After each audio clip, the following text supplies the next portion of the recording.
हाँ जी, अस्सलाम वालेकुम, सत श्री अकाल जी। इस वक्त असी यूनाइटेड नेशन के बाहर हाँ और इत्थे एक बड़ा वड्डा प्रोटेस्ट हो रहा है हिंदुस्तान और नरेंद्र मोदी की जिहड़ी इस वक्त तो नाजियां वाला रवैया अपनाया है।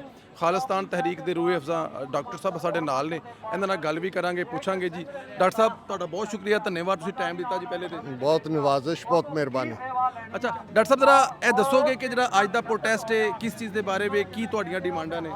देखो, यूनाइटेड नेशनस जनरल असैंबली का 80वां सैशन चल रहा है। वैसे नरेंद्र मोदी जिहड़ा कि बुचर ऑफ गुजरात है और हुण सारियां ही अकलीयतां दा ही कातल है, उन्हें होना सी, पर जो हालात इस वेले भारत के विजा भी अमरीका बने हुए ने, वो अपनी थां ते उन्हें एस जयशंकर नूं भेजिया ते अज दे जनरल असैंबली के मॉर्निंग सैशन नूं एस जयशंकर एड्रैस कर रहे। सो वड्डी गिणती दे विच सिख कौम ਦੇ ਜਿਹੜੇ ਰਿਪਰੈਜ਼ੈਂਟੇਟਿਵ ਨੇ ਈਸਟ ਕੋਸਟ ਤੋਂ ਇਕੱਠੇ ਹੋਏ ਨੇ, ਕਿਉਂਕਿ ਇੰਡੀਆ ਇੱਕ ਜਮਹੂਰੀਅਤ ਦੇ ਨਾਂ ਥੱਲੇ ਇਨਫਲੈਕਟ ਨਾਜ਼ੀ ਕਰੇਸੀ ਹੈ। ਜਿਹੜਾ ਜਰਮਨੀ 1930s ਦੇ ਵਿੱਚ ਸੀ, ਅੱਜ ਭਾਰਤ ਉਹ ਬਣਿਆ ਹੋਇਆ ਹੈ।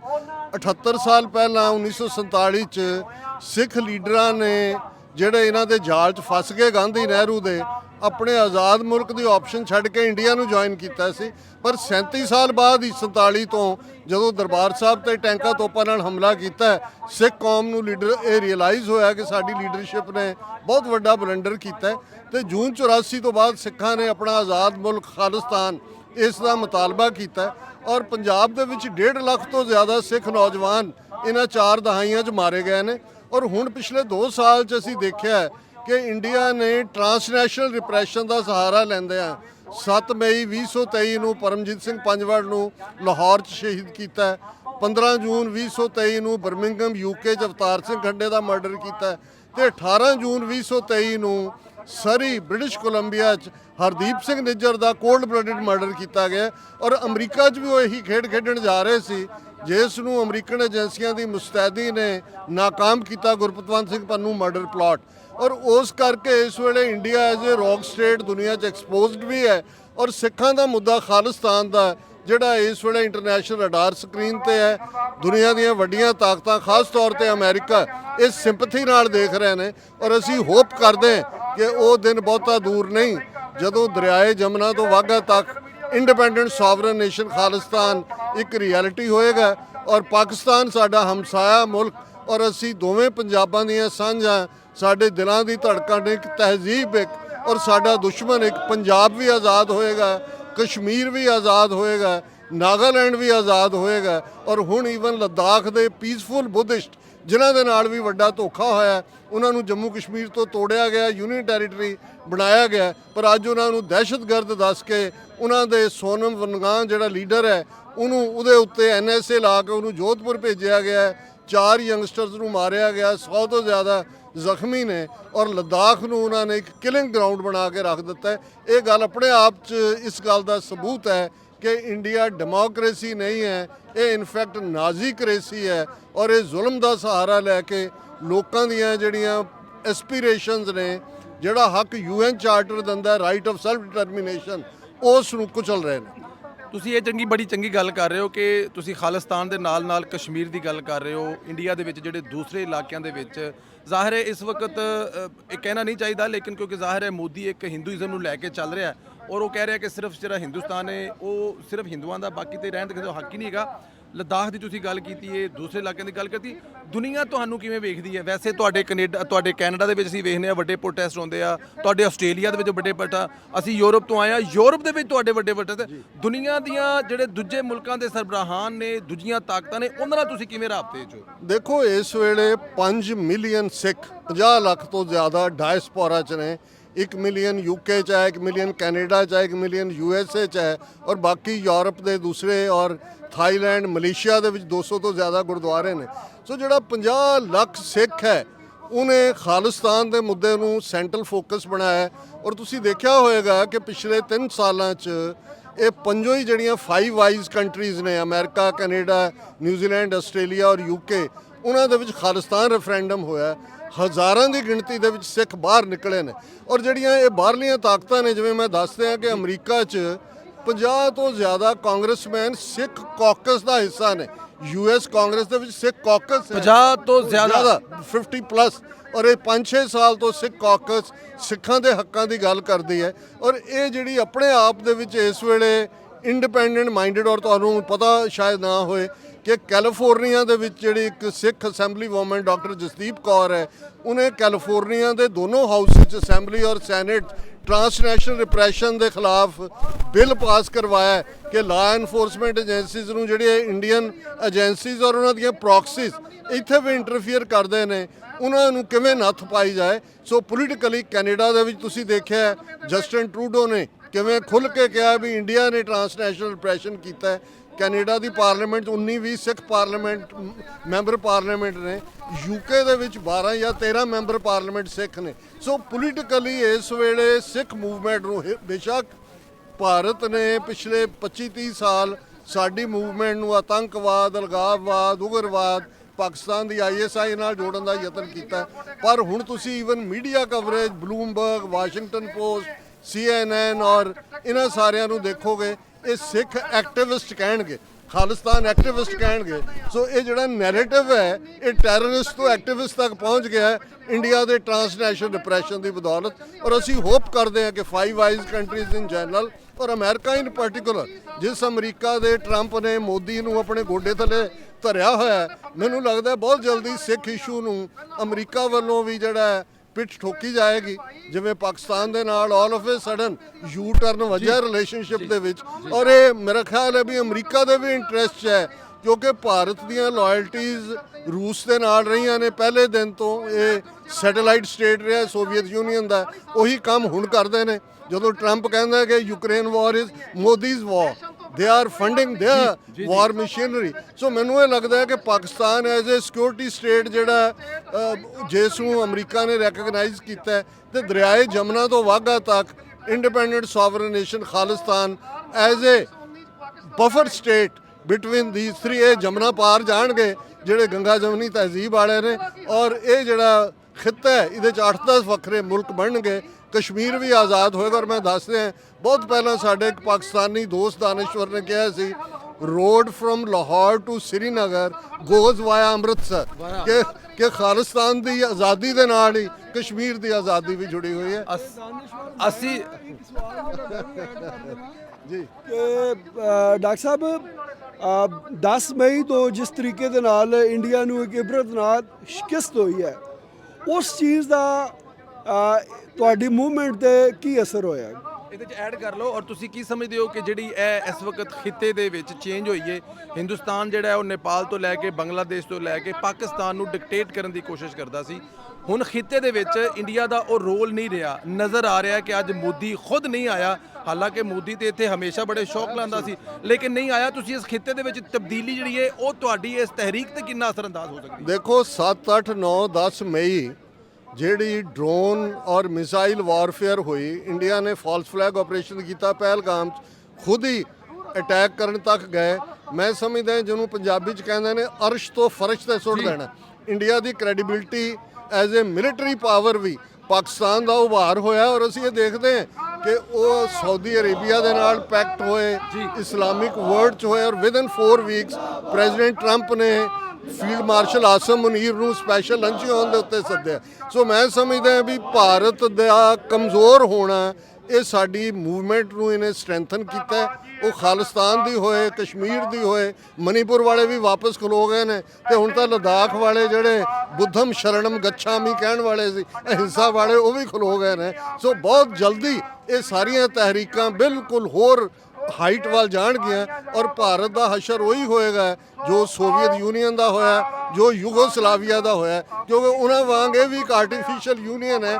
ਕਦੇ ਹਿਸਟਰੀ 'ਚ ਇੱਕ ਆਪਣੇ ਆਪ ਨੂੰ ਐਵੇਂ ਅਖੰਡ ਭਾਰਤ ਕਰਦੇ ਨੇ, ਕਦੇ ਵੀ ਭਾਰਤ ਜਿਹੜਾ ਉਹ ਇਸ ਲੈਵਲ ਤੇ ਉਹ ਗੰਗਾ ਜਮਨਾ ਦੇ ਵਿਚਾਲੇ ਇਹਨਾਂ ਦੀ ਰਹੀ ਹੈ ਸਾਰੀ ਰਾਜਧਾਨੀ, ਉੱਥੋਂ ਤੱਕ ਹੀ ਰਹਿਣਗੇ। ਅੱਛਾ ਜੀ, ਮੈਂ ਇੱਕ ਤੇ ਪਾਕਿਸਤਾਨ ਦੇ ਹੋਣ ਨਾਤੇ, ਪੰਜਾਬੀ ਹੋਣ ਦੇ ਨਾਤੇ, ਦੂਜਾ ਕਿਉਂਕਿ ਮੇਰਾ ਤਾਲੁਕ ਨਨਕਾਣਾ ਸਾਹਿਬ ਨਾਲ ਵਾ। ਨਨਕਾਣਾ ਸਾਹਿਬ ਜਿਹੜਾ ਵਾ ਉਹ ਸਾਡੇ ਬਾਬਾ ਗੁਰੂ ਨਾਨਕ ਜੀ, ਅਸੀਂ ਜਦੋਂ ਜਾਂਦੇ ਆ, ਅਸੀਂ ਤੁਹਾਡੇ ਜਦੋਂ ਯਾਤਰੀ ਆਉਂਦੇ ਨੇ ਬੜਾ ਪਿਆਰ ਤੇ ਮੁਹੱਬਤ ਮੇਰਾ ਇੱਕ ਮੈਸੇਜ ਵੀ ਹੈ ਸਾਰੇ ਪਾਕਿਸਤਾਨ ਵੱਲੋਂ, ਪੂਰੇ ਪਾਕਿਸਤਾਨ ਦੀ ਆਬਾਦੀ ਵੱਲੋਂ, ਖਾਸ ਤੌਰ ਤੇ ਜਿਹੜੇ ਸਾਡੇ ਸਿੱਖ ਭਰਾ ਨੇ, ਅਸੀਂ ਪੰਜਾਬੀ ਭਰਾ, ਅਸੀਂ ਇੰਤਜ਼ਾਰ ਕਰ ਰਹੇ ਹਾਂ ਉਹ ਦਿਨ ਕਦੋਂ ਆਵੇ ਜਦੋਂ ਅਸੀਂ ਲਾਹੌਰੋਂ ਉੱਠੀਏ ਤੇ ਅੰਮ੍ਰਿਤਸਰ ਨਾਸ਼ਤਾ ਕਰਕੇ ਆਈਏ, ਤੇ ਜਦੋਂ ਅੰਮ੍ਰਿਤਸਰ ਵਾਲੇ ਕਹਿਣ ਕਿ ਯਾਰ ਲਾਹੌਰੋਂ ਸ਼ਾਮ ਦਾ ਖਾਣਾ ਖਾ ਕੇ ਰਾਤ ਨੂੰ ਵਾਪਸ ਆਈਏ। ਗਵਾਲ ਮੰਡੀ ਜਾ ਕੇ ਆਈ ਹੈ ਅਸੀਂ ਤੁਹਾਡੇ ਅਸੀਂ ਫੂਡ ਸਟਰੀਟ ਆ ਕੇ ਜਾਓ, ਸਾਡਾ ਇਦਾਂ ਹੀ ਆਉਣ ਜਾਣਾ ਹੋਵੇ, ਸਾਡੇ ਬਾਰਡਰ ਹੀ ਕੋਈ ਨਾ ਹੋਣ, ਕਿਉਂਕਿ ਸਾਡਾ ਤੇ ਪਿਆਰ ਤੇ ਮੁਹੱਬਤ ਹੀ ਇਦਾਂ ਦਾ ਔਰ ਵਾ। ਇਹੀ ਕਾਇਦੇ ਆਜ਼ਮ ਦਾ ਡ੍ਰੀਮ ਸੀ ਕਿ ਭਾਰਤ ਪਾਕਿਸਤਾਨ ਵਿਚਾਲੇ ਸਬੰਧ ਅਮਰੀਕਾ ਕੈਨੇਡਾ ਵਾਂਗ ਹੋਣ, ਲੇਕਿਨ ਇੰਡੀਆ ਨੇ ਨਾ ਕਦੇ ਮੁਸਲਮਾਨਾਂ ਨੂੰ ਕਬੂਲ ਕੀਤਾ ਨਾ ਪਾਕਿਸਤਾਨ ਨੂੰ ਕੀਤਾ।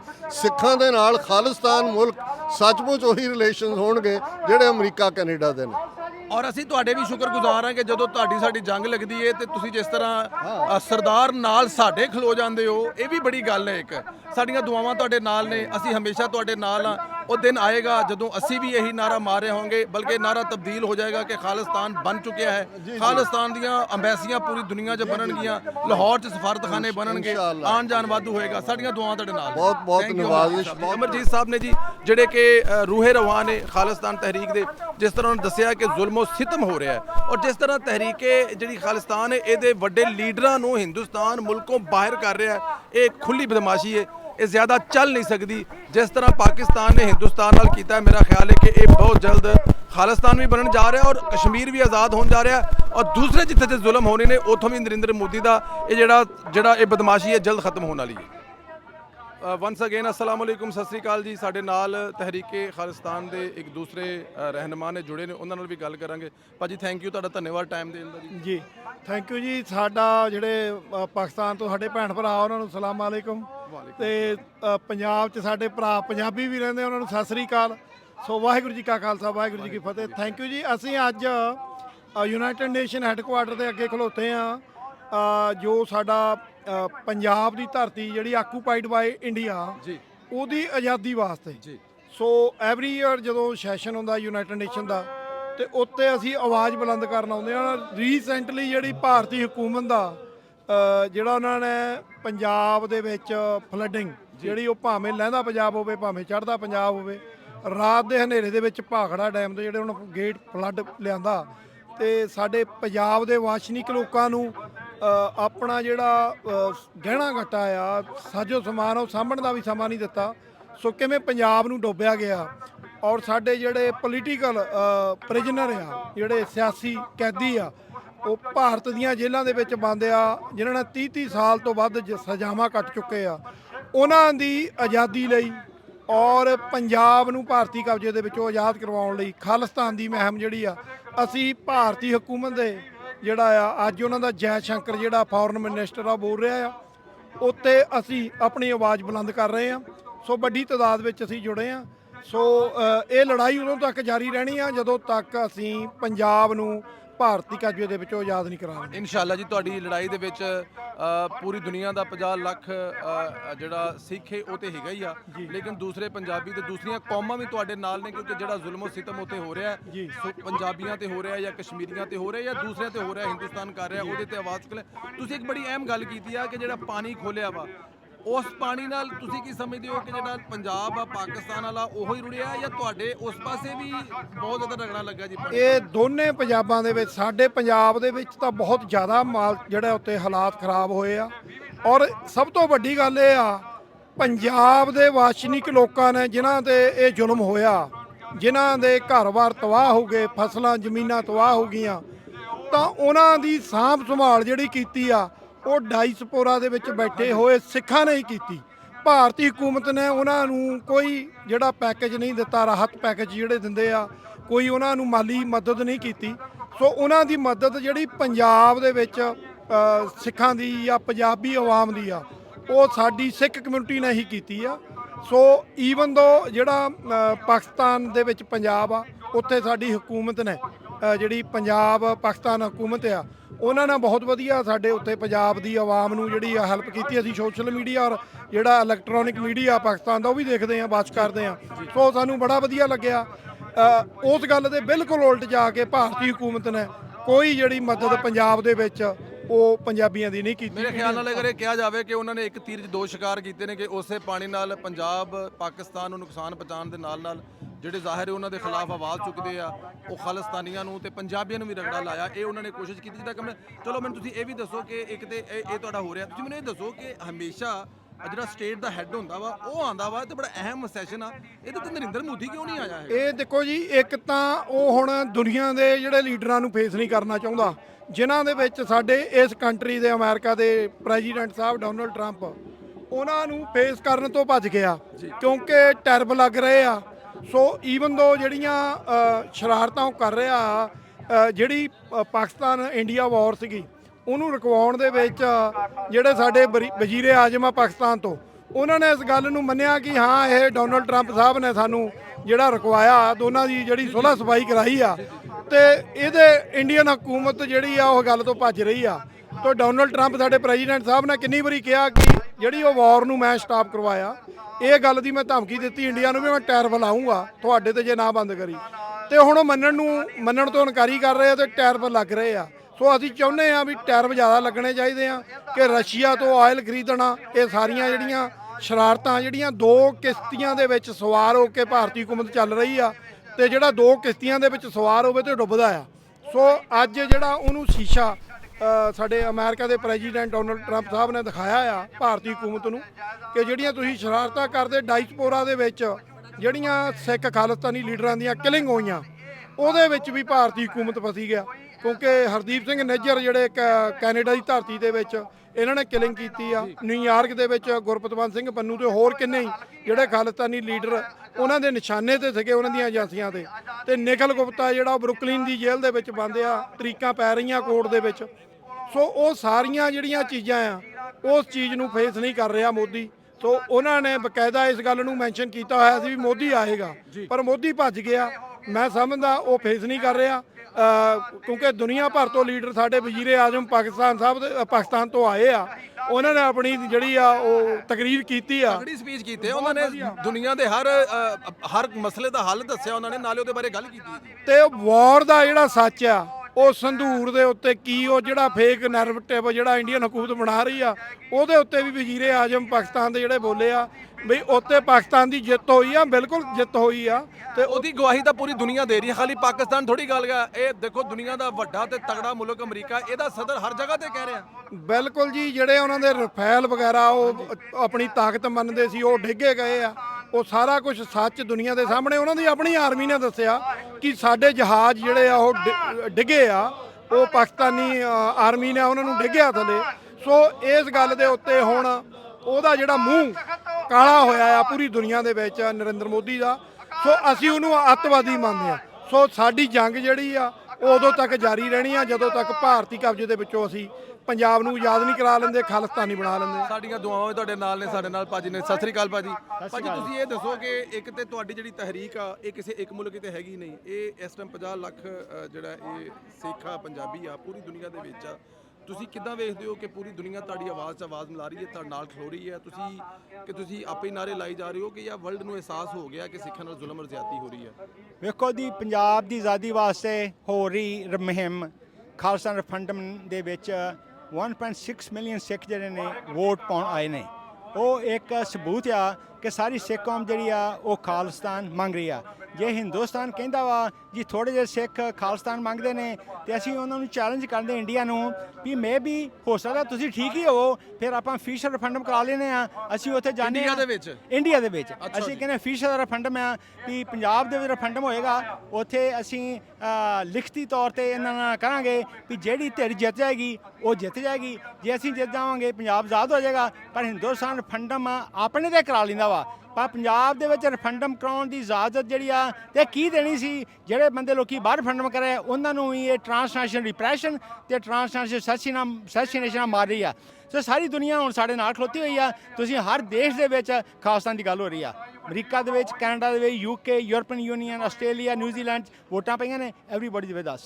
ਅੱਛਾ, ਇੱਕ ਹੋਰ ਗੱਲ ਦੱਸੋ ਆਖਰ ਵਿੱਚ, ਤੁਸੀਂ ਇੱਕ ਤੇ ਜਿਹੜਾ ਜ਼ਾਹਿਰ ਹੈ ਬਾਬਾ ਗੁਰੂ ਨਾਨਕ ਜੀ ਦੀ ਜਿਹੜੀ ਧਰਤੀ, ਜਨਮ ਧਰਤੀ ਆ, ਜਿੱਥੇ ਉਹ ਮਤਲਬ ਕਿ ਆਰਾਮ ਫਰਮਾ ਰਹੇ ਨੇ, ਉਹ ਦੂਜੇ ਪਾਸੇ ਆ ਉਹ ਲੋਕ ਤੁਹਾਡੇ ਨਾਲ ਬੜਾ ਪਿਆਰ ਕਰਦੇ ਆ, ਤੇ ਕੋਈ ਸ਼ੱਕ ਨਹੀਂ ਜਦੋਂ ਤੁਸੀਂ ਆਂਦੇ ਵੀ ਜੋ ਯਾਤਰੀ ਬਣ ਕੇ ਆਂਦੇ ਹੋ ਤੁਸੀਂ ਵੇਖਦੇ ਹੋ ਕਿੰਨਾ ਪਿਆਰ ਕਰਦੇ, ਦੁਆਵਾਂ ਤੁਹਾਡੇ ਨਾਲ ਨੇ ਇਹਦੇ। ਲੇਕਿਨ ਤੁਸੀਂ ਇਹ ਦੱਸੋ ਕਿ ਜਿਹੜੀਆਂ ਆ ਹੁਣ 8 7 8 9 10 ਮਈ ਨੂੰ ਜੰਗ ਹੋਈ ਹੈ, ਇਹਦੇ ਵਿੱਚ ਜਿੱਦਾਂ ਪਾਕਿਸਤਾਨ ਨੇ ਹਿੰਦੁਸਤਾਨ ਦੇ ਰਾਫੇਲ ਜਹਾਜ਼ ਡੇਗੇ ਆ ਜਾਂ ਦੁਨੀਆ ਤੇ ਉਹਨਾਂ ਨੂੰ ਸਫਾਰਤੀ ਤੌਰ ਤੇ ਤਨਹਾ ਕੀਤਾ, ਇਕੱਲਾ ਕੀਤਾ, ਇਹਦੀ ਇਸ ਤਾਕਤ ਜਿਹੜਾ ਪਾਕਿਸਤਾਨ ਤਾਕਤਵਰ ਹੋਇਆ ਹੈ, ਤੁਹਾਡੀ ਤਹਿਰੀਕ ਨੂੰ ਕਿੰਨਾ ਇਹਦਾ ਫਾਇਦਾ ਹੋ ਸਕਦਾ ਹਿੰਦੁਸਤਾਨ ਦੇ ਕਮਜ਼ੋਰ ਹੋਣ ਦਾ? ਵੇਖੋ ਜੀ, ਅਸੀਂ ਸਦਾ ਹੀ ਪਾਕਿਸਤਾਨ ਦੇ ਨਾਲ ਆ। ਪਾਕਿਸਤਾਨ ਨੇ ਹਿੰਦੁਸਤਾਨ ਦਾ ਨੱਕ ਜਿਹੜਾ ਵਾ ਜ਼ਮੀਨ 'ਚ ਰਗੜਾ ਦਿੱਤਾ ਵਾ ਕਿ ਹਿੰਦੁਸਤਾਨ ਆਪਣੇ ਆਪ ਨੂੰ ਫੰਨੇ ਖਾ ਸਮਝਦਾ ਸੀ ਤੇ ਕਹਿੰਦਾ ਸੀ ਅਸੀਂ ਪਤਾ ਨਹੀਂ 2-3 ਦਿਨਾਂ ਵਿੱਚ ਪਤਾ ਨਹੀਂ ਕਿੰਨੀ ਕੁ ਮਾਰ ਕਰ ਦਿਆਂਗੇ। ਪਰ ਇਹਨਾਂ ਦੀ ਬਹੁਤ ਬੁਰੀ ਤਰ੍ਹਾਂ ਜਿਹੜੀ ਆ ਉਹ ਹਾਰ ਹੋਈ ਆ। ਪਰ ਹਿੰਦੁਸਤਾਨ ਕਦੀ ਹਾਰ ਮੰਨਦਾ ਨਹੀਂ। ਹਾਰ ਹੋਣ ਤੇ ਵੀ ਇਹ ਆਪਣੀ ਗਲਤ ਜਿਹੜੀ ਆ ਉਹ ਪ੍ਰੋਪਾਗੈਂਡਾ ਕਰਦੇ ਜਾ ਰਹੇ ਨੇ ਜੀ, ਅਸੀਂ ਸਾਡੀ ਜਿੱਤ ਹੋਈ ਆ। ਹਾਲੇ ਤੱਕ ਇਹਨਾਂ ਦੀ ਆਪਣੀ ਮਿਲਟਰੀ ਨੇ, ਇਹਨਾਂ ਦੀ ਆਪਣੀ ਇੰਟੈਲੀਜੈਂਸ ਨੇ ਦੱਸਿਆ ਵਾ ਕਿ ਸਾਡੀ ਹਾਰ ਹੋਈ ਆ। ਪਰ ਹਿੰਦੁਸਤਾਨ ਦੀ ਇਹ ਗੱਲ ਆ ਵੀ ਪਾਕਿਸਤਾਨ ਦੇ ਨਾਲ ਹਰ ਜਿਹੜਾ ਇੰਡੀਆ 'ਚ ਖਰਾਬੀ ਆ, ਹਰ ਜਿਹੜਾ ਵਾਟਸ ਰੋਂਗ ਵਿਦ ਇੰਡੀਆ, ਉਹ ਪਾਕਿਸਤਾਨ ਤੇ ਬਲੇਮ ਲਾ ਜਾਂਦਾ ਵਾ, ਝੂਠੇ ਬਲੇਮ ਲਾਉਂਦਾ ਵਾ। ਅਸੀਂ ਹਿੰਦੁਸਤਾਨ ਨੂੰ ਕਹਿੰਦੇ ਆ ਵੀ ਇੰਡੀਆ ਨਾਲ ਵੀ ਗੱਲਬਾਤ ਕਰ ਰਿਹਾ ਵਾ। ਇੱਕ ਪਾਸੇ ਚੀਨ ਨੇ ਹਿੰਦੁਸਤਾਨ ਦਾ ਇਲਾਕਾ ਮਲਿਆ ਹੋਇਆ ਤੇ ਉੱਥੇ ਜਾ ਕੇ ਪ੍ਰਾਈਮ ਮਿਨਿਸਟਰ ਮੋਦੀ ਜਿਹੜਾ ਵਾ ਉੱਥੇ ਜਾ ਕੇ ਜੱਫੀਆਂ ਪਾਉਂਦੇ ਨੇ ਪ੍ਰੈਜ਼ੀਡੈਂਟ ਸ਼ੀ ਨੂੰ, ਤੇ ਉੱਥੇ ਇੰਡੀਆ ਜਿਹੜਾ ਵਾ ਉਹਦੇ ਨਾਲ ਵਪਾਰ ਵੀ ਕਰ ਰਿਹਾ ਵਾ। ਫਿਰ ਇਹਦਾ ਮਤਲਬ ਇਹ ਹੋਇਆ ਕਿ ਹਿੰਦੁਸਤਾਨ ਜਿਨ੍ਹਾਂ ਨੂੰ ਮਾੜਾ ਸਮਝਦਾ ਵਾ ਉਹਨਾਂ ਤੇ ਆਪਾਂ ਡੰਡਾ ਚਲਾਉਣਾ ਚਾਹੀਦਾ ਵਾ। ਪਰ ਪਾਕਿਸਤਾਨ ਨੇ ਇਹਨਾਂ ਨੂੰ ਮੂੰਹ ਤੋੜ ਜਵਾਬ ਦਿੱਤਾ ਵਾ, which is very pertinent, very appropriate, very timely. Thank you very much. ਹੋਰ ਪੁੱਛੋ ਸਵਾਲ ਜੀ ਮੈਂ ਅੱਛਾ ਤੁਸੀਂ ਚਲੋ ਇਹ ਵੀ ਦੱਸੋ ਫਿਰ ਤੁਸੀਂ ਇਹ ਜਿਹੜਾ ਨਰਿੰਦਰ ਮੋਦੀ ਹੈ ਅਗਰ ਇੱਥੇ ਅੱਜ ਨਹੀਂ ਆਇਆ ਔਰ ਜੈ ਸ਼ੰਕਰ ਆਇਆ, ਇਹਦੇ ਨਾਲ ਹਿੰਦੁਸਤਾਨ ਕਿੱਡਾ ਕਮਜ਼ੋਰ ਹੁੰਦਾ? ਦੇਖੋ ਜੀ ਵੱਡਾ ਮੁਲਕ ਆ, ਦੁਨੀਆ ਦੀ ਵੱਡੀ ਜਮਹੂਰੀਅਤ ਕਹਿੰਦਾ ਆਪਣੇ ਆਪ ਨੂੰ, ਅਰਬਾਂ ਉਹਦੀ ਆਬਾਦੀ ਆ, ਤੇ ਇਹ ਕਿੰਨਾ ਹੀ ਕਮਜ਼ੋਰੀ ਜ਼ਾਹਿਰ ਹੋਏਗੀ ਕਿ ਨਰਿੰਦਰ ਮੋਦੀ ਆਪ ਨਹੀਂ ਆਇਆ। ਔਰ ਕਿਆ ਉਹ ਇਸ ਡਰ ਤੋਂ ਨਹੀਂ ਆਇਆ ਕਿ ਇਹਦੇ ਕੋਲੋਂ ਹੋ ਸਕਦਾ ਸਦਰ ਟਰੰਪ ਫਿਰ ਕੋਈ ਇਹੋ ਜਿਹੀ ਗੱਲ ਕਰੇ ਪਾਕਿਸਤਾਨ ਦੇ ਬਾਰੇ ਔਰ ਪਾਕਿਸਤਾਨ ਦੇ ਫੀਲਡ ਮਾਰਸ਼ਲ ਆਫ ਰਿਜ਼ਮ ਹੋ ਕੇ ਗਏ ਆ? ਗੱਲ ਇਹ ਜੀ ਵੀ ਜਦੋਂ ਕਿ ਪ੍ਰਾਈਮ ਮਿਨਿਸਟਰ ਮੋਦੀ ਇੱਥੇ ਆਉਂਦੇ ਨੇ ਤੇ ਕੋਈ ਉਹਨਾਂ ਨੂੰ ਲਿਫਟ ਨਹੀਂ ਦਿੰਦਾ। ਅੱਛਾ ਜੀ। ਬਹੁਤ ਲੋਕੀ ਜਿਹੜੇ ਨੇ ਉਹਨਾਂ ਲਾਗੋਂ ਦੀ ਲੰਘ ਜਾਂਦੇ ਨੇ, ਉਹਨਾਂ ਨੂੰ ਰੈਕੋਗਨਾਈਜ਼ ਨਹੀਂ ਕਰਦੇ। ਇਹਦਾ ਮਤਲਬ ਕਿ ਹਿੰਦੁਸਤਾਨ ਦੀ ਜਿਹੜੀ ਪਾਲਿਸੀ ਆ, ਜਿਹੜੀ ਕਿ ਐਂਟੀ ਮਾਈਨੋਰਿਟੀ ਰਿਲੀਜਨ ਦੀ ਆ, ਕਿ ਜਿਹੜੇ ਤੁਹਾਨੂੰ ਪਤਾ ਕਿ ਹੁਣ ਜਿਹੜਾ 2025 ਦੇ ਇਸ ਸਾਲ ਦੇ ਵਿੱਚ United States commission on international religion the report ਆਈ ਆ, ਉਹਦੇ ਵਿੱਚ ਦੱਸਿਆ ਗਿਆ ਵਾ ਕਿ ਹਿੰਦੁਸਤਾਨ ਦੀ ਸਰਕਾਰ ਕਿਸ ਤਰ੍ਹਾਂ ਟ੍ਰਾਂਸਨੈਸ਼ਨਲ ਰਿਪਰੈਸ਼ਨ ਤੇ ਅਸੈਸੀਨੇਸ਼ਨ ਕਰਦੀ ਆ, ਜਿਹੜੇ ਮਾਈਨੋਰਿਟੀ ਰਿਲੀਜਨ ਆ ਉਹਨਾਂ ਤੇ ਸਟੇਜਡ ਮੈਸੇਕਰ ਕਰਦੀ ਆ।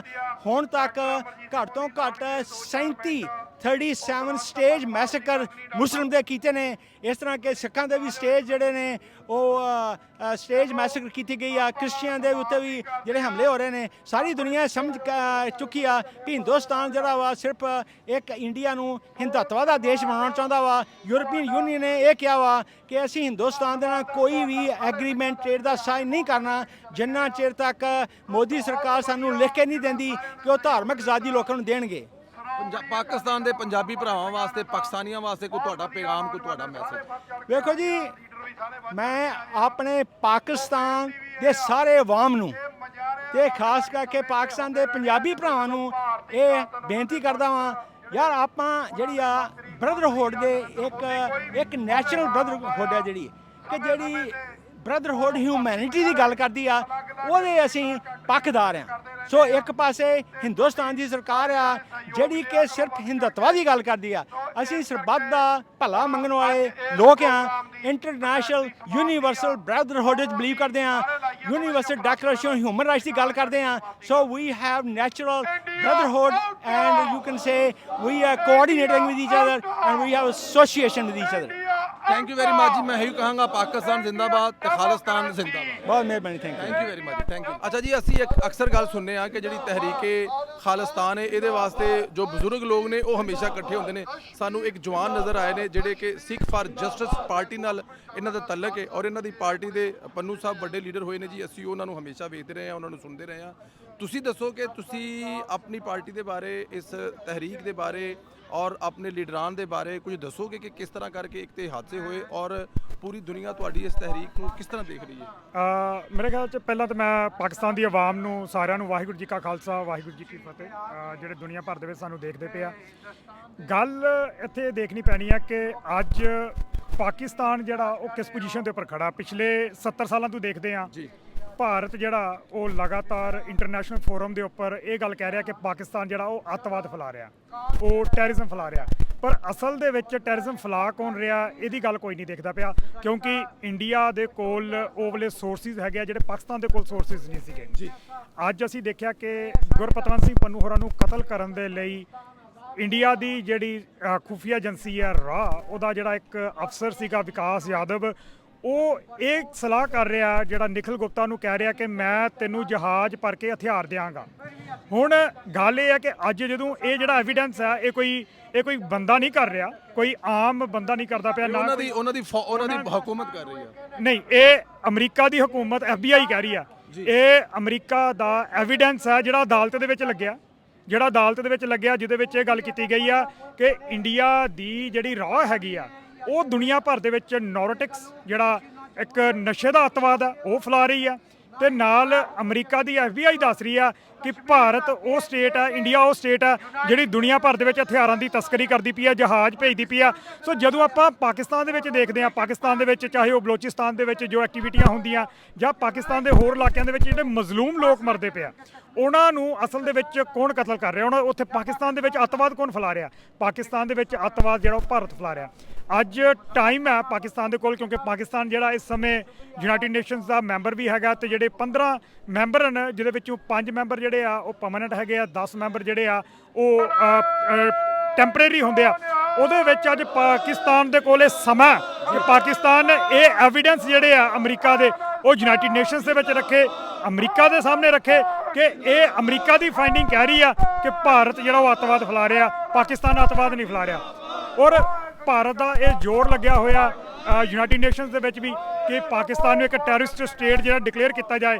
ਅੱਜ ਪਾਕਿਸਤਾਨ ਨੂੰ ਇਹ ਕੰਮ ਕਰਨਾ ਚਾਹੀਦਾ ਕਿ ਪਾਕਿਸਤਾਨ ਜਿਹੜਾ ਉਹ ਇੰਡੀਆ ਦੇ ਖਿਲਾਫ ਇਹ ਪੂਰੀ ਕੈਂਪੇਨ ਕਰੇ ਔਰ ਇਹ ਦੱਸੇ ਕਿ ਜਿਹੜੇ ਅਸਲ ਦੇ ਵਿੱਚ ਟੈਰਰਿਸਟ ਸਟੇਟ ਆ ਉਹ ਇੰਡੀਆ, ਜਿਹੜੀ ਸਾਰੀ ਦੁਨੀਆ ਦੇ ਵਿੱਚ ਟੈਰਰਿਜ਼ਮ ਜਿਹੜੀ ਆ ਉਹ ਫੈਲਾ ਰਿਹਾ। ਭਾਜੀ ਤੁਸੀਂ ਇਹ ਦੱਸੋ, ਮੈਂ ਤੁਹਾਡੀ ਗੱਲ ਤੇ ਬੜੀ ਤੁਸੀਂ ਖੂਬਸੂਰਤ ਗੱਲ ਕਰ ਰਹੇ ਹੋ ਕਿ ਪਾਕਿਸਤਾਨ ਤੇ ਹਮੇਸ਼ਾ ਇਹ ਇਲਜ਼ਾਮ ਲੱਗਦਾ ਰਿਹਾ ਵਾ ਔਰ ਲੇਕਿਨ ਸਾਰੇ ਹਿੰਦੁਸਤਾਨ ਰਿਹਾ। ਤੁਸੀਂ ਇਹ ਦੱਸੋ ਕਿ ਜਿਹੜੀ ਹਾਲੀਆ ਜੰਗ ਹੋਈ ਆ ਜਿਹਦੇ ਵਿੱਚ ਪਾਕਿਸਤਾਨ ਜਿਹੜਾ ਹੈ ਉਹ ਦੁਨੀਆ ਦੱਸ ਰਹੀ ਆ, ਪਾਕਿਸਤਾਨ ਆਪਣੇ ਮੂੰਹੋਂ ਨਹੀਂ ਕਹਿ ਰਿਹਾ, ਜਿਹੜਾ ਪ੍ਰਧਾਨ ਮੰਤਰੀ ਆ ਅਮਰੀਕਾ ਦਾ ਉਹ ਕਹਿ ਰਿਹਾ ਕਿ ਪਾਕਿਸਤਾਨ ਨੇ ਲੰਮਾ ਪਾਇਆ ਹੈ। ਤੁਹਾਡੀ ਤਹਿਰੀਕ ਨੂੰ ਕਿੰਨਾ ਫਰਕ ਪਵੇਗਾ ਪਾਕਿਸਤਾਨ ਦੇ ਤਾਕਤਵਰ ਔਰ ਹਿੰਦੁਸਤਾਨ ਦੇ ਇਸ ਤਰ੍ਹਾਂ ਕਮਜ਼ੋਰ ਹੋਣ ਨਾਲ? ਦੇਖੋ, ਰਾਸ਼ਟਰਪਤੀ ਟਰੰਪ ਹੋਰਾਂ ਨੇ ਬਿਆਨ ਦਿੱਤੇ ਆ। ਰਾਸ਼ਟਰਪਤੀ ਟਰੰਪ ਨੇ ਦੱਸਿਆ ਜੀ ਕਿ ਇਹ ਜਿਹੜੀ ਵਾਰ ਆ ਇਹ ਨੈਕਸਟ ਲੈਵਲ ਦੇ ਉੱਪਰ ਜਾ ਰਹੀ ਸੀ, ਇਹ ਨਿਊਕਲੀਅਰ ਵਾਰ ਜਿਹੜੀ ਆ ਉਹ ਹੋਣੀ ਸੀ। ਹਾਂਜੀ, ਸੋ ਨਿਊਕਲੀਅਰ ਵਾਰ ਉਹਨਾਂ ਨੇ ਕਿਹਾ ਜੀ ਕਿ ਇੱਕ ਡਿਜ਼ਾਸਟਰ ਜਿਹੜਾ ਉਹ ਹੋਣ ਜਾ ਰਿਹਾ ਸੀ, ਜਿਹੜਾ ਪ੍ਰੈਜ਼ੀਡੈਂਟ ਟਰੰਪ ਨੇ ਰੋਕਿਆ ਵਾ। ਸੋ ਇੰਡੀਆ ਨੂੰ ਇਹ ਸੀਗਾ ਕਿ ਉਹ ਦੁਨੀਆ ਦੇ ਵਿੱਚ ਇੱਕ ਬੜਾ ਤਾਕਤਵਰ ਮੁਲਕ ਹੈ, ਪਰ ਪਾਕਿਸਤਾਨ ਨੇ ਇਹ ਦੱਸਿਆ ਜਦੋਂ ਉਹਨਾਂ ਦੇ 7 ਤਾਰੇ ਜਿਹੜੇ ਆ ਉਹ ਸੁੱਟੇ ਆ। ਔਰ ਬੇਸ਼ੱਕ ਇੰਡੀਆ ਇੰਟਰਨੈਸ਼ਨਲ ਫੋਰਮ ਦੇ ਉੱਪਰ ਇਸ ਚੀਜ਼ ਨੂੰ ਅਸੈਪਟ ਕਰਦਾ ਨਹੀਂ ਕਰਦਾ, ਪਰ ਪ੍ਰੈਜ਼ੀਡੈਂਟ ਟਰੰਪ ਨੇ ਦੱਸਿਆ ਕਿ ਉਹਨਾਂ ਦੇ ਕੋਲ ਪੂਰੀ ਇਨਫੋਰਮੇਸ਼ਨ ਹੈਗੀ ਆ ਕਿ ਇੰਡੀਆ ਦੇ 4 ਰਫੇਲ ਔਰ 3 ਜਿਹੜੇ ਜਹਾਜ਼ ਹੋਰ ਜਿਹੜੇ ਆ ਮਿਰਾਜ ਤੇ ਸੂ ਜਿਹਦੇ ਵਿੱਚ 30 ਜਿਹੜੇ ਆ ਉਹ ਇਨਵੋਲਵ ਹੈਗੇ ਆ, ਉਹ ਉਹਨਾਂ ਨੇ ਡਾਊਨ ਕੀਤੇ ਆ, ਸੁੱਟੇ ਆ। ਸੋ ਜਿਹੜੀ ਕਿ ਇੰਡੀਆ ਇੱਕ ਦੱਸਦਾ ਸੀਗਾ ਕਿ ਮੈਂ ਦੁਨੀਆ ਦੇ ਵਿੱਚ ਬੜੀ ਵੱਡੀ ਪਾਵਰ। ਔਰ ਇਸ ਵਾਰ ਜਦੋਂ ਦੇਖਦੇ ਆ ਜਿਹੜਾ ਕਿ ਪਾਣੀਆਂ ਦਾ ਹੜ੍ਹ ਆਇਆ, ਪਾਣੀਆਂ ਦਾ ਹੜ੍ਹ ਜਿਹੜਾ ਉਹਨੂੰ ਹਾਈਡਰੋ ਬੰਬ ਦੀ ਤਰ੍ਹਾਂ ਵਰਤਿਆ ਗਿਆ। ਇੰਡੀਆ ਦੇ ਇੱਕ ਜਰਨਲ ਨੇ ਵੀ ਇਹ ਗੱਲ ਜਿਹੜੀ ਆ ਮੰਨੀ ਆ ਕਿ ਜਿਹੜਾ ਪਾਣੀ ਆਪਾਂ ਇਸ ਤਰੀਕੇ ਨਾਲ ਵਰਤਾਂਗੇ ਕਿ ਅਸੀਂ ਇਹ ਪਾਣੀ ਐਜ਼ ਏ ਐਟਮ ਬੰਬ ਵਰਤਾਂਗੇ ਤਾਂ ਕਿ ਅਸੀਂ ਪਾਕਿਸਤਾਨ ਨੂੰ ਰੋੜ ਦਈਏ। ਔਰ ਇਹ ਹੋਇਆ ਕੀ ਆ, ਕਿਉਂ ਹੋਇਆ? ਜਿਸ ਦਿਨ ਜੰਗ ਸ਼ੁਰੂ ਹੋਈ ਆ ਤੇ 6 ਫਾਰ ਜਸਟਿਸ ਦੇ ਜਨਰਲ ਕੌਂਸਲ ਗੁਰਪਤਵੰਤ ਸਿੰਘ ਪੰਨੂ ਹੋਰਾਂ ਨੇ ਪਾਕਿਸਤਾਨ ਦੇ ਮੀਡੀਆ ਦੇ ਉੱਪਰ ਖੜ ਕੇ ਗੱਲ ਕਹੀ ਆ ਕਿ ਇਸ ਜੰਗ ਦੇ ਵਿੱਚ ਪੰਜਾਬ ਜਿਹੜਾ ਭਾਰਤ ਦਾ ਹਿੱਸਾ ਨਹੀਂ ਦੇਗਾ। ਔਰ ਜਦੋਂ ਭਾਰਤ ਦੀ ਜੰਗ ਦਾ ਸਿੱਖ ਜਿਹੜੇ ਆ ਹਿੱਸਾ ਨਹੀਂ ਬਣੇ, ਉਹਦੇ ਬਾਬਤ ਉਹਦਾ ਬਦਲਾ ਲੈਣ ਦੇ ਲਈ ਪਾਕਿਸਤਾਨ ਵੱਲ ਜਿਹੜੇ ਹੜ੍ਹ ਛੱਡੇ ਆ ਉਹ ਪਾਣੀ ਦੇ ਪੰਜਾਬ ਦੇ ਵਿੱਚੋਂ ਪਾਣੀ ਛੱਡ ਕੇ ਪੰਜਾਬ ਦੇ ਲੋਕਾਂ ਨੇ ਸੁਨੇਹਾ ਦਿੱਤਾ ਗਿਆ ਕਿ ਤੁਸੀਂ ਜੇ ਇੰਡੀਆ ਦੇ ਖਿਲਾਫ ਕੰਮ ਕਰੋਗੇ, ਜੇ ਤੁਸੀਂ ਪਾਕਿਸਤਾਨ ਦੇ ਨਾਲ ਖੜਦੇ ਹੋ ਤੇ ਤੁਹਾਨੂੰ ਅਸੀਂ ਪਾਣੀ ਦੇ ਨਾਲ ਡੋਬ ਦਿਆਂਗੇ, ਰੋੜ ਦਿਆਂਗੇ। ਸੋ ਇਹ ਸਾਰਾ ਜਿਹੜਾ ਇੱਕ ਇਹ ਸਿੰਪਲ ਗੱਲ ਨਹੀਂ ਹੈਗੀ, ਇਹ ਇੱਕ ਪਲਾਨਡ ਤਰੀਕਾ ਸੀਗਾ। ਔਰ ਜੇ ਪਾਕਿਸਤਾਨ ਨੇ ਜੰਗ ਇਸੇ ਕਰਕੇ ਹੁਣ ਸਿੱਖਾਂ ਦਾ ਨਨਕਾਣਾ ਜਿਹੜਾ ਉਹ ਪਾਕਿਸਤਾਨ ਦੇ ਵਿੱਚ ਹੈਗਾ। ਸੋ ਜਦੋਂ ਸਿੱਖ ਕਦੇ ਵੀ ਪਾਕਿਸਤਾਨ ਦੇ ਨਾਲ ਲੜਦਾ ਨਹੀਂਗਾ, ਨਾ ਸਿੱਖ ਅੱਜ ਲੜਿਆ ਸੀ, ਨਾ ਸਿੱਖ 47 ਦੇ ਵਿੱਚ ਲੜਿਆ ਸੀ, ਨਾ ਉਸ ਤੋਂ ਬਾਅਦ ਲੜਿਆ ਸੀ।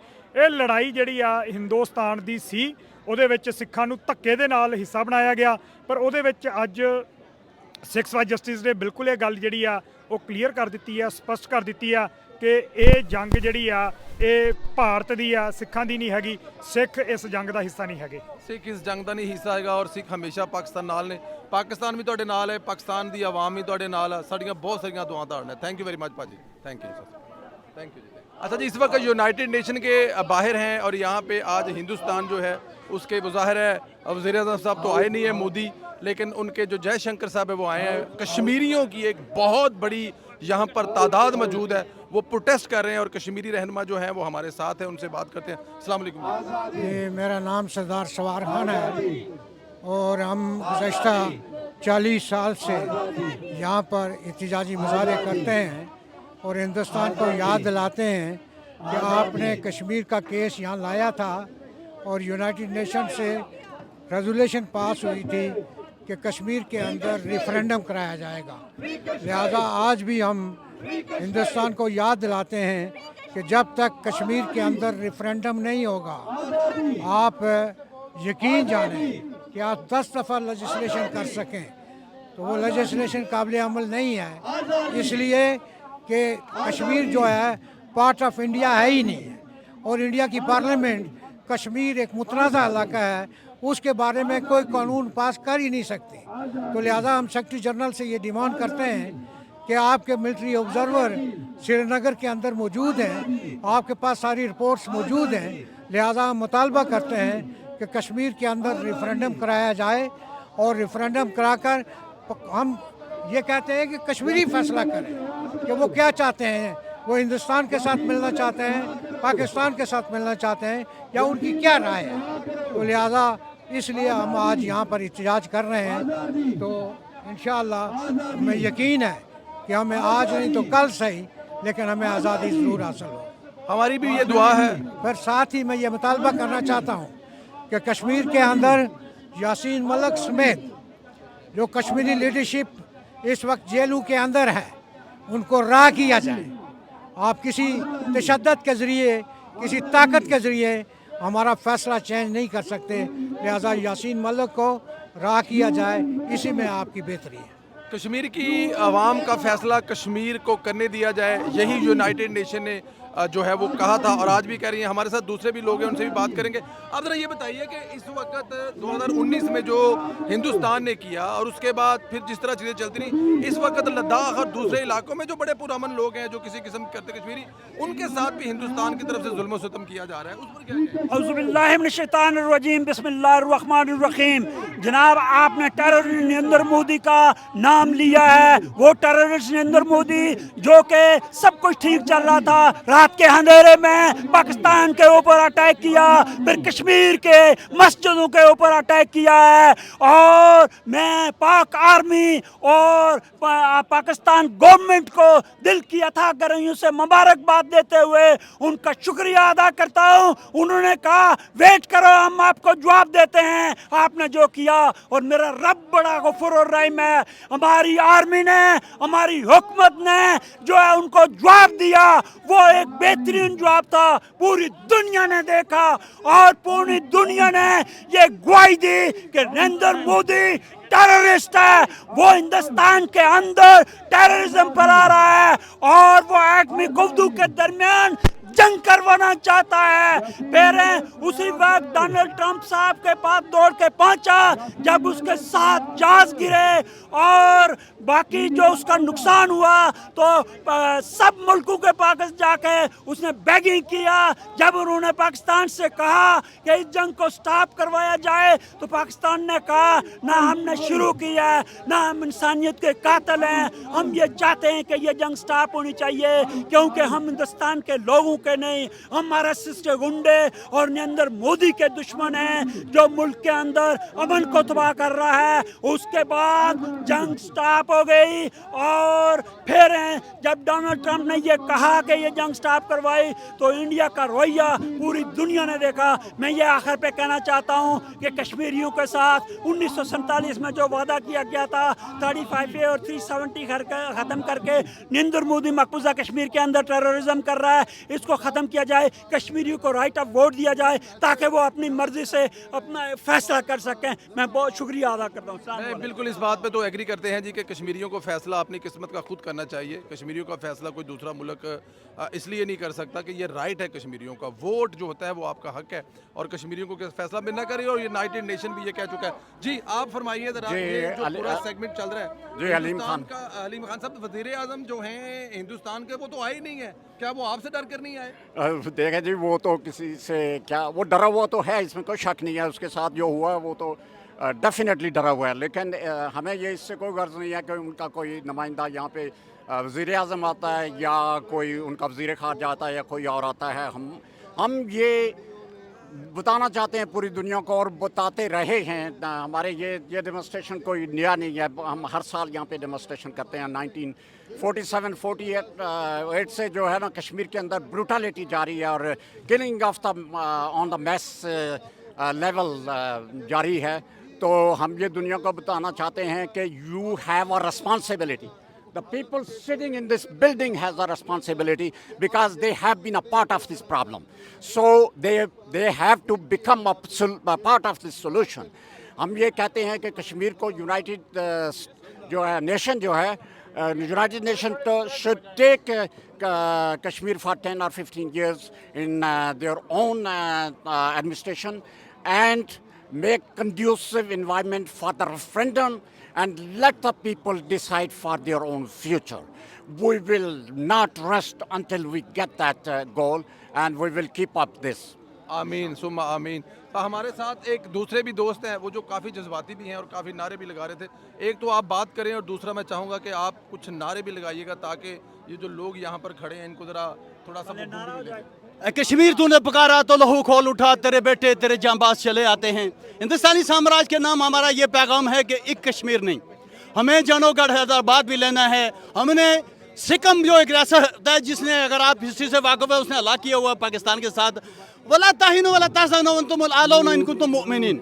मकबूजा कश्मीर के अवाम के नाम, उन शहदा के नाम हमारा पैगाम, और बेखुसूस जो इंडियन जेलों में यासीन मलिक साहब और उनके साथी हैं उनके लिए ये हमारा पैगाम है कि ये तारीख जो रात का अंधेरा था वो छटने वाला है। 10 मई को पाक फौज ने, पाकिस्तानी फौज से किसी को इख्तलाफ हो सकता है मगर ये फौज गज़वा हिंद की फौज है और हिंदुस्तान की जो बैंड बजाई है। अब आप देख रहे हैं जी कि पाकिस्तान इस वक्त, मैं यहाँ पे कहा करता था कि वो टाइम आने वाला है कि यूनाइटेड स्टेट ऑफ पाकिस्तान होगा। लोग कहते थे ये बेवकूफ़ क्या कर रहा है। मेरे नज़दीक ये था कि इसकी सरहदें अफगानिस्तान, बांग्लादेश, काबुल से लेके पूरा अब नेपाल, श्रीलंका सब आपकी जेब में, और सऊदीया भी आपकी जेब में आ गया। तो ये जो हुजूर पाक सल्लल्लाहु अलैहि वसल्लम की ग़ज़वा हिंद जो है वो जारी हो चुका है कश्मीर से। हम कश्मीरी खुशकिस्मत हैं, मसला कश्मीर का नहीं है, मसला हिंदुस्तान का वजूद अब नहीं रहेगा मोदी टेररिस्ट की तरह। आप देखें जमात इस्लामी को आप सलाम पेश करें कि बांग्लादेश में आपका झंडा उन्होंने दोबारा लहराया, आज हसीना वाजिब वहाँ पे नहीं है। ठीक है कश्मीरी, हम अक़वाम मुत्तहिदा को कराए, हम ये याद, भारत बुलाए बैठा है इसकी करारदाद, मगर अक़वाम मुत्तहिदा, मेरी रमज़ क्लार्क से यहाँ मुलाकात हुई कॉन्फ्रेंस में, डॉक्टर साहब ने उसको बुलाया तो उसने कहा कि जो तहरीक है, जो जंगें हैं, लोग साथ उसका देते हैं, ये पावरफुल है। तो मैं कहता हूँ कि आप जश्न मनाओ, हिंदुस्तान टूट चुका, अब जो आपके पास है वहाँ पे आप किस तरह उसको यानी एडमिनिस्ट्रेट करते हैं। और आखिरी पैगाम ये है मेरा, हिंदुस्तानी साम्राज्य के नाम मिट जाओगे हिंदुस्तान वालों, तुम्हारी दास्तान तक न रहेगी। Narendra Modi Butcher forces from Kashmir! Terrorist forces from Kashmir! Nare Takbir! अल्लाहु अकबर, अल्लाह मुस्तफा। हम क्या चाहते? आज़ादी, हक हमारा आज़ादी, मोदी सुन ले, आज़ादी, गांधी सुन ले, आज़ादी, बाप पिटेगा, आज़ादी, हम छीन के लेंगे, आज़ादी, इंडिया से लेंगे, आज़ादी। Who is the killer? India, India. Who is the killer? India, India, Who is the butcher? India, India, Who is the terrorist? India, India. Terrorist forces from Kashmir. out, Butcher forces from Kashmir. Out, out. Stop killing in Kashmir. Stop killing. In Kashmir, Stop killing. इन कश्मीर, हम क्या चाहते हैं? आज़ादी, बोला दे दे। आज़ादी, हक हमारा। आज़ादी, बाप भी देगा। आजादी हम छीन के लेंगे। आजादी जिंदाबाद जिंदाबाद। अच्छा जी जी जी आप सर, आप डॉक्टर साहब इधर आ जाए, जरा साथ आ जाना, हम मिलकर कर लेते हैं। डॉक्टर साहब यहाँ से ठीक है, ठीक है जी जी। अस्सलाम वालेकुम सर, अस्सलाम वालेकुम। ज़रा यासीन मलिक साहब के बारे में बताइएगा, कहाँ है, क्या उनकी सेहत है, और वो जो कुर्बानी दे रहे हैं उनकी कुर्बानी रंग लाने वाली है और इंशाअल्लाह ताला कश्मीर आज़ाद होगा, बताइए ज़रा इस बारे में। देखें जी, सबसे पहले तो मैं आज इस प्रोग्राम के हवाले से बताना चाह रहा हूं कि हम लोग यहाँ यूएन के सामने इकट्ठे हुए हैं यूनाइटेड नेशन को रिमाइंड करवाने के लिए कि ये कश्मीर का इश्यू जो है एक पुराना इश्यू है और इसको फिलफोर रिजॉल्व किया जाए। दूसरा जहाँ तक तल्लक है जनाब यासीन मलिक साहब, chairman Jammu Kashmir liberation front के चेयरमैन यासीन मलिक साहब को बगैर किसी जुर्म के साबित किया उनको जेल में रखा गया है। हिंदुस्तान की हुकूमत उन पे जुल्म और सितम डा रही है, उनकी बहनों को, उनकी फैमिली पे जो जुल्म किया जा रहा है। हम आज यहाँ यूएन के सामने दुनिया पे ये वाज़िया कर देना चाहते हैं कि यासीन मलिक साहब ने एक पुरअमन तहरीक शुरू की थी, उसने वही तहरीक शुरू की थी जो कि गांधी की तहरीक थी, और एक पुरअमन तहरीक के बानी को आपने किस जुल्म की पादाश में आज गिरफ्तार किया हुआ है। तो हम ये इंटरनेशनल कम्युनिटी से, हम डोनाल्ड ट्रंप से, प्रेसिडेंट ऑफ यूनाइटेड नेशन से ये कहते हैं कि अगर आप नोबेल प्राइज लेना चाह रहे हैं तो सबसे पहले मसला कश्मीर को हल किया जाए। आपको नोबेल प्राइज ज़रूर मिलना चाहिए, लेकिन उसके लिए सबसे पहले मसला कश्मीर हल हो और उसके साथ साथ जो कश्मीरियों पे जुल्म और सितम हो रहा है उसको फिलफौर ख़त्म किया जाए। और उसके साथ साथ मैं आज के इस प्रोग्राम के हवाले से हिंदुस्तान पे ये भी परस्यू करना चाह रहा हूँ कि यासीन मलिक के अलावा जितने भी कश्मीरी कैदी हैं उन सबको फिलफौर रहा किया जाए। डॉक्टर साहब कितने करीब हैं आज़ादी के? एक लंबा अरसा हो गया, कश्मीरी जुल्म सितम सह रहे हैं, थक नहीं रहे। हर गुजरते दिन के साथ कश्मीरियों के बच्चों पे जो जुल्म हो रहा है वो किसी भी जगह नहीं रुक रहे। आज आप कितनी नज़दीक समझें आज़ादी? We are here at the United Nations. Right. We have two messages. One is to the United Nations, because it is the United Nations which has said in 18 substantive resolutions the people of Kashmir have the right to self-determination. Now your question is how to achieve that. A person no less important than the President of the United States of America. And he is qualifying his mediation because he said that India and Pakistan, these are his words, India and Pakistan, they were at the brink of nuclear catastrophe. And I will mediate on that. And not only that, Secretary Rubio, he said the time has come, the national security advisors of India and Pakistan must meet at a neutral place. हमारी जिम्मेदारी है. And let me also tell you, it is the responsibility of the government of Pakistan, because government of Pakistan is very close to the United States of America. ये जो Donald Trump साहब ने mediation की offer दी है, ये जो secretary Rubio ने कहा है कि they must meet, we have to pursue it so that the time is come. जैसे अभी आपने यासीन मलिक साहब का नाम दिया है, ये जो अपने थे Mandela was leading from behind, he was not outside. We have three Mandelas. Yasin Malik, who is facing the situation of life and death. Shabir Ahmad Shah, he has spent 36 years in the jail. Masrat Alam, he has 28 PSAs on them. They are our leaders. We are here, we are telling the whole world, where Kashmiri leadership is going to be included in the talks, India and Pakistan, Yasin Malik has to be there. Shabir Ahmad Shah has to be there. Masrat Alam has to be there. Yasin Malik is very important. It was none other than the Prime Minister of India, Dr. Manmohan Singh, who was literally begging him, I would like to send you to America. I would like to send you to Pakistan so that this peace process is going to be successful. He went to the State Department, he went to the White House, I was with him. So his crime is because he was really pursuing the peace in the Middle East, in Kashmir, in South Asia, and more importantly, Kuldeep Nair, who was the ambassador of India in United Kingdom, he wrote in Reddit.com, Yasin Malik, yes, he has picked up the gun, now he is the follower of Gandhi. So he was the man of peace, and we would like to convey the whole world that if the man of peace cannot be the part of the peace process, this peace process is not going to lead us anywhere. So that's why it is very important that we are here. We would like the people of world know that we have Mandela, and that Mandela is Yasin Malik, he has to be released. हमारी दुआएं भी आपके साथ हैं और ये जो तहरीक चल रही है जिसमें आप बड़े हीरोज़ का नाम ले रहे हैं, एक नहीं, दो नहीं, तीन, इस तरह के हज़ारों हीरोज़ हैं। इंशाल्लाह वो दिन दूर नहीं है, आपकी कुर्बानियाँ रहेगा नहीं। जैसे हमारे साथ एक बहन भी मौजूद है, इनसे भी बात कर लेंगे। अच्छा जी, आप बताइएगा कश्मीर की आज़ादी से कितने दूर है?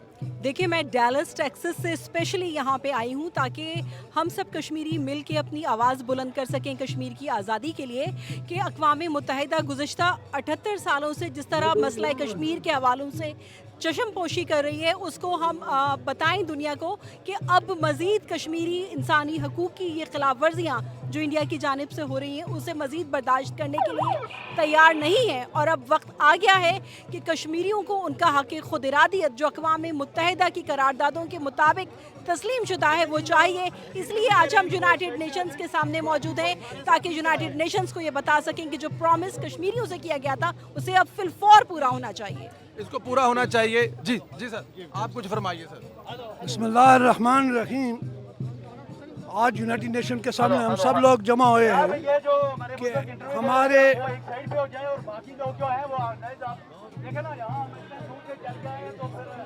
हम लोग सब ये पुरजोर एहतजाज करते हैं कि यासीन मलिक को फिलफौर रिहा किया जाए और कश्मीरियों से 47 में जो वादा गया था उसको पूरा किया जाए और आज़ाद कश्मीर और मकबूजा कश्मीर से इंडिया की, पाकिस्तान की और चाइना की फोर्सेस को निकाल कर रायशुमारी का हक दिया जाए। हमारा पुरजोर ये मुतालबा है यूनाइटेड नेशन से और अक़वाम आलम से कि वो अपना वादा पूरा करे और पाकिस्तान, इंडिया और चाइना तीनों अपनी फोर्सेस को निकाल के यूनाइटेड नेशन की फोर्सेस वहाँ मुतय्यन की जाएं और कश्मीरी को रायशुमारी का हक दिया जाए। कश्मीरियों को रायशुमारी का हक मिलना चाहिए, बिल्कुल मिलना चाहिए। जी सर। देखिए, हम 80 साल से यूनाइटेड नेशन के सामने, इस अदल के दरबार के सामने हर दफ़ा अपना केस लेके आते हैं कि हमें इंसाफ दिया जाए, जो हमसे वादा किया गया था उसको पूरा किया जाए। लेकिन ये जो लोग यहाँ पे बैठे हैं इंसाफ के दाई है, ये हमें इंसाफ नहीं दे रहे। हम इनका मातम करने आए हुए हैं आज कि 80 साल से कश्मीरी जिस जुल्म और सितम का शिकार हो रहे हैं, दुनिया में उसकी तारीख नहीं मिलती।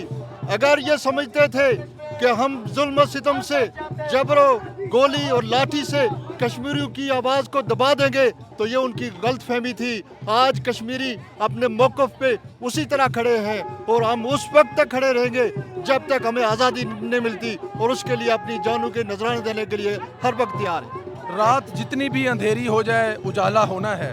80 साल लगें या 81 साल लगें, कश्मीर इंशाअल्लाह ताला कश्मीरियों की राय के मुताबिक मसला हल होगा। ये मेरे खुदा की ज़ात की तरफ से होगा। एक बहुत बड़ा लंबा सफ़र है जिसमें कश्मीरियों ने बड़ी कुर्बानियाँ दी हैं। हमारी दुआएं भी आपके साथ हैं और हम भी आपके साथ हैं। सलामत रहें, खुश रहें। थैंक यू जी, थैंक यू।